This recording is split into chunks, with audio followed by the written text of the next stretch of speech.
Al hablar de distancia mínima necesaria entre todos los números primos, me refiero básicamente a la distancia en dígitos entre números primos consecutivos dentro del conjunto de los números naturales. Observe con atención el primer postulado. La razón por la cual este siempre se cumple es básicamente porque la suma del número primo más grande a evaluar por sí mismo siempre va a dar como resultado un número par diferente y mucho más grande a la suma de dos números primos cualesquiera. Muy bien, ahora pasemos al segundo postulado. En el caso de este ocurre algo similar al primero, con una pequeña diferencia. El número primo más grande se suma a un número primo intermedio entre él y el más pequeño a evaluar. En otras palabras, lo que nos dice el postulado número 2 es que la suma del número primo más pequeño, un número primo cualquiera que no sea el más grande, siempre va a ser diferente a la suma de otro número primo cualquiera sumado al más grande a evaluar.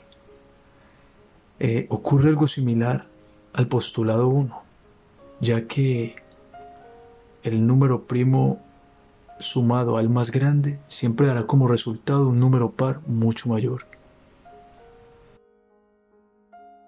Muy bien, continuando pasamos al postulado número 3.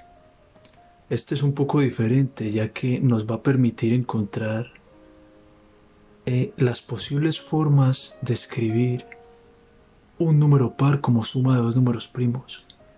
En este caso, el postulado 3 nos dice básicamente que la suma del número primo más grande a evaluar más el número primo más pequeño a evaluar puede ser igual, para algunos casos puede llegar a ser igual a la suma de dos números primos intermedios entre estos dos.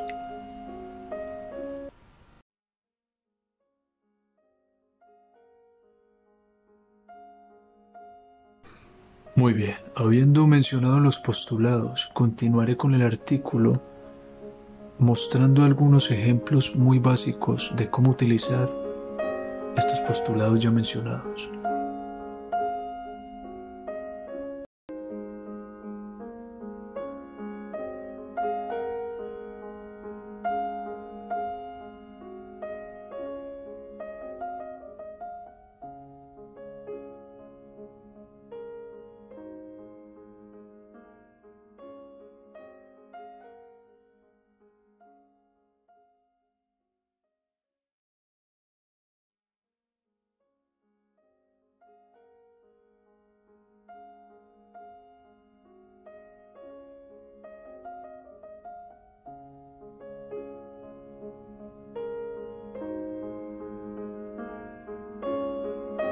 En ambos ejemplos podemos observar que al asignar un valor a la variable n, obtenemos una cantidad de números primos equivalente a dicho valor. En el caso del ejemplo 1, asignamos el valor 3 a dicha variable. Obtuvimos 3 números primos que serán evaluados utilizando estos postulados. En el caso del ejemplo 2, la variable equivale a 4. Como resultado, 4 números primos serán evaluados mediante los postulados.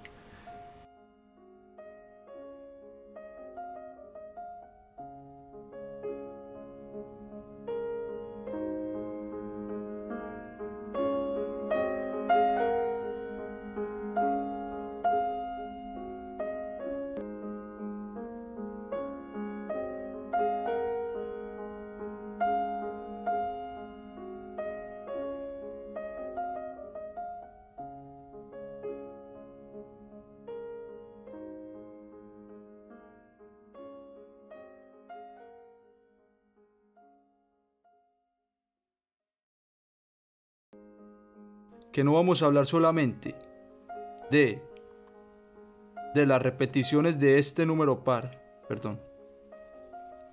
que no vamos a hablar solamente de las repeticiones de este número par, sino de estos números pares.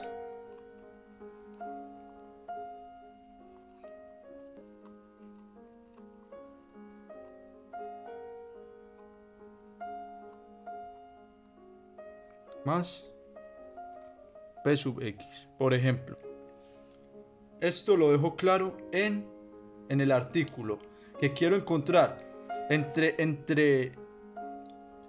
para n números primos, quiero encontrar las repeticiones de todas sus sumas, ¿vale? Eso lo dejo claro en el artículo.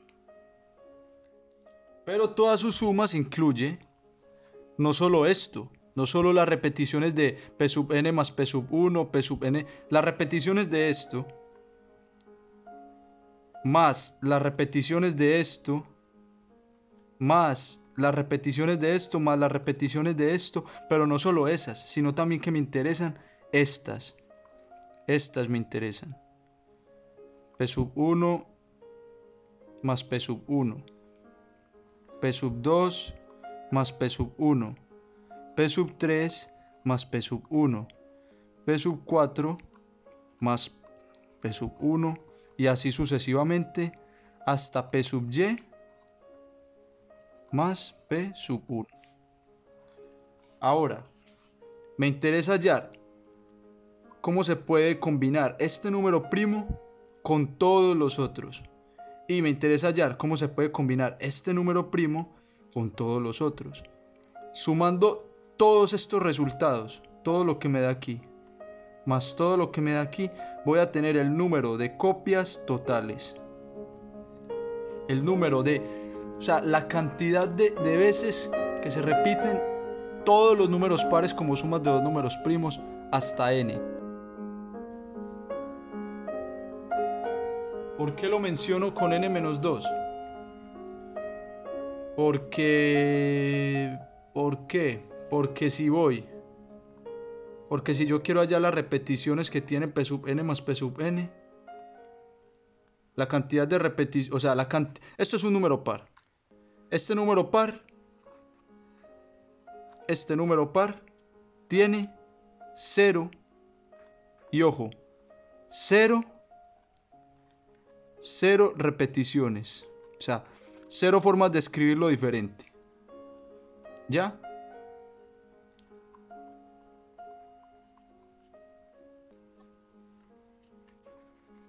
Cero formas de escribirlo diferente. A eso me refiero. Y como ese tiene 0 formas de escribirlo diferente, por lo mencionado anteriormente, este también va a tener 0 formas de escribirlo diferente. Y por eso empezamos con n-2. Que n-2 tiene más de 0. Creo que tiene una, sí, tiene una forma de escribirlo, pero estas dos tienen 0 formas de escribirlo diferente. Por eso empiezo con n-2. Esto es un menos, ¿no? Que quede claro que esto es un menos.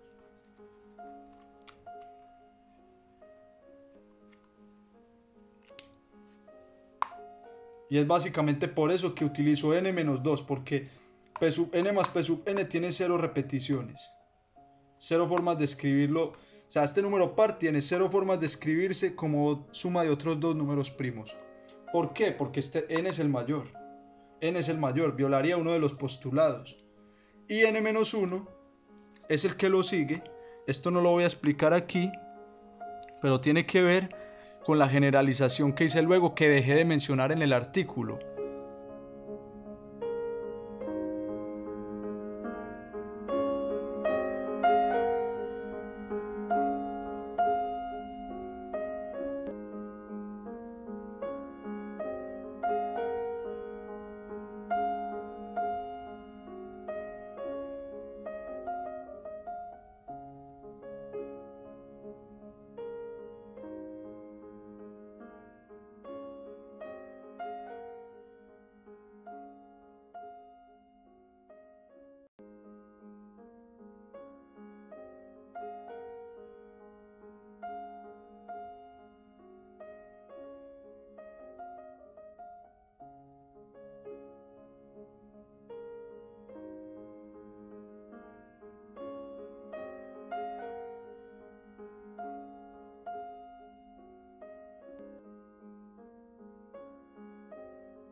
Observe la tabla con atención.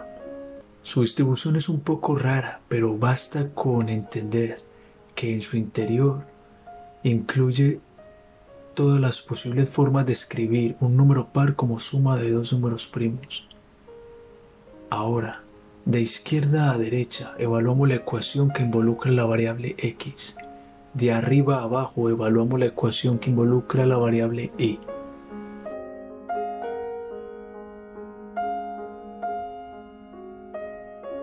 La siguiente fórmula es una simplificación de las dos anteriores y a su vez una deducción obtenida de ambas tablas de datos.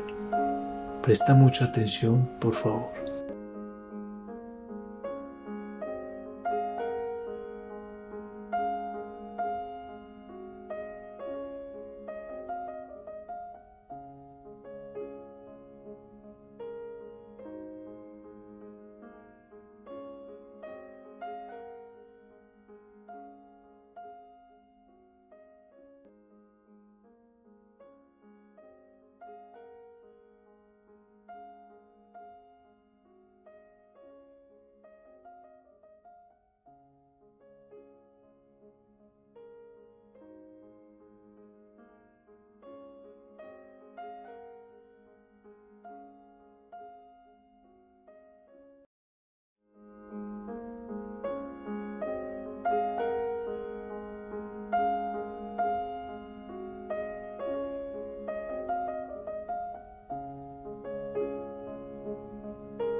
¿Qué quiero hacer yo? Quiero expresar esta P en función de las N en el otro lado. Para así hallar el verdadero, esta P son la cantidad verdadera de números primos que se necesitan para tener, por ejemplo, 50 números pares diferentes. Es esta P. ¿Por qué? Porque básicamente estoy sumando. Aquí estoy sumando. Aquí estoy hallando la cantidad de números pares que se pueden obtener como suma de n números primos de 2 en 2, pero no tengo en cuenta sus copias. Aquí estoy teniendo en cuenta sus copias. ¿Me hago entender? Aquí hay una cantidad, por decirlo así, falsa. Pero con esta, al sumarle esto, estoy hallando la cantidad falsa y sus copias. O sea que ya no sería falsa, esta cantidad ya sería real. Sería la cantidad de números pares diferentes al sumarle las copias. Y esta P serían los primos reales que se necesitan para hallar esa cantidad de números pares diferentes. Muy bien, continuando con la demostración, considero que de la explicación anterior lo verdaderamente importante es entender el papel que cumple la función h de p dentro de esta demostración.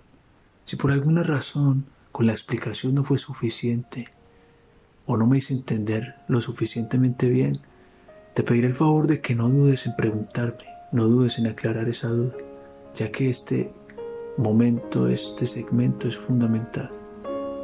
Muchas gracias, continuemos con el video.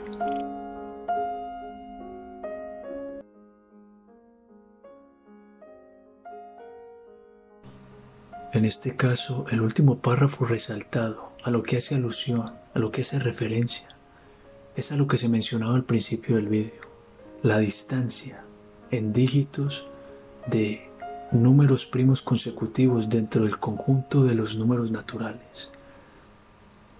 Nuevamente, aquí se evalúa cómo se distribuyen los números primos o cuál es la distribución necesaria para que cumpla la condición de que pueda generar todos los números pares hasta el número 100. Así sucesivamente se pueden obtener el resto de distribuciones dependiendo de la cantidad de números naturales a evaluar.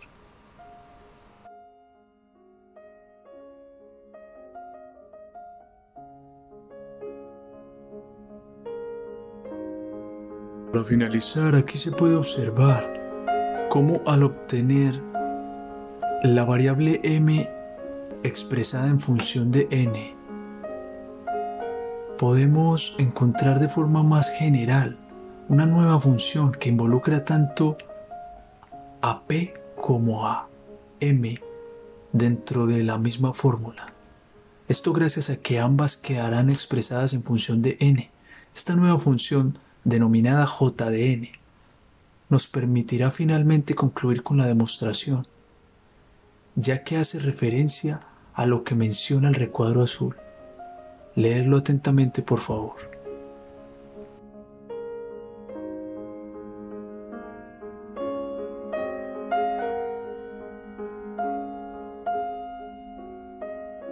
Muy bien, llegados a este punto del artículo, y si han prestado atención, quedará solamente hacerse una pregunta, de forma muy básica. Si j de n relaciona la distancia entre números primos consecutivos, una distancia necesaria dentro del conjunto de los números naturales, ¿qué pasa si intentamos encontrar esta distancia necesaria cuando extendemos el conjunto hasta el infinito?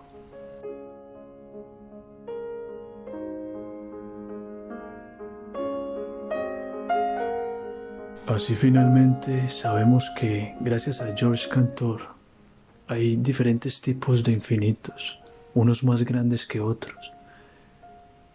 Y en este caso se puede aplicar dicho descubrimiento, ya que la distancia necesaria entre números primos consecutivos para formar todos los números pares, la distancia necesaria es infinito. Pero es un infinito mucho menor al infinito que representa la cantidad de números pares existentes. Siempre habrá la cantidad necesaria para formar todos los números pares. Y así concluye la demostración de la conjetura fuerte de Goldbach. Muchas gracias. Si tienes dudas, por favor, no dudes en comentar.